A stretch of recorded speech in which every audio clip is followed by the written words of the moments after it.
that post was absolutely just exactly, like reading through it, there were so many speechies who have varying levels of experience who were offering, and being vulnerable in their sharing of, yeah, they feel the imposter syndrome too. 30 years later, they're still feeling it.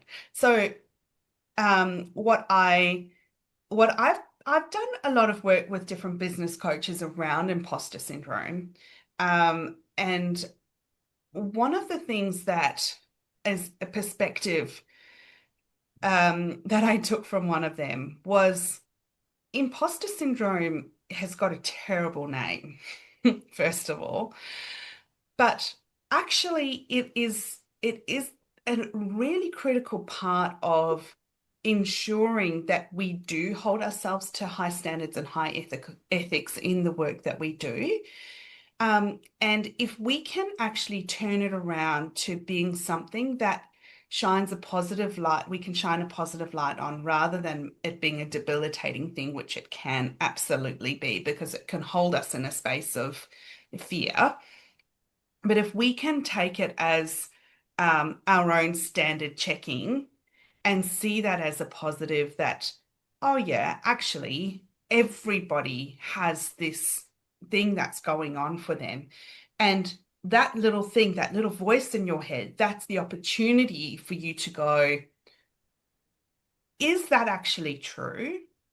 Or is this something that is, I'm overthinking it, making more of it than it needs to be? Um, And I think that that was a bit of a different viewpoint because up until that point, I'd had a lot of business coaches talk to me about how it's really important to try and diminish the imposter syndrome. And it's really important that you try and dismiss it and just dismiss that everything, when you hear that thought in your head, just tell it to go away. And it's not possible to do that because when you look at the post, when you look at all of everybody who's business owner, not even a business owner, people who are CEOs, people who are super successful, you listen to what's her name? She does the Let Them theory, Mel Robbins. Mel Robbins is has written like five best-selling books. She has a world famous podcast. She flies all around the world. She is training the biggest organizations in the world on how to get their way of thinking. And she will be the first to tell you that she has imposter syndrome. So, imposter syndrome is not something that you can get rid of. So, these business coaches that have told me over the years to just tell it to disappear and diminish it and whatever, I found that to be complete and utter garbage because it is not possible to get rid of it. It is, however, possible to stop and tune in, to listen to what it's telling you, so that then you can remember I'm always talking about go back to the facts.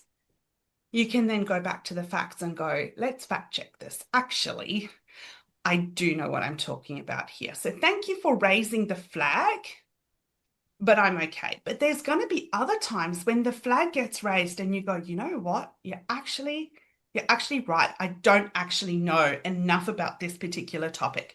I need to go and do some PD. I need to go and do some learning because that flag being raised is a valid one. It is our filter that helps us to discern what what's right, what's not what's right and what's wrong, but what we need to learn more and do more. But there are times when it's a bit, the flag is being raised a bit too willy-nilly.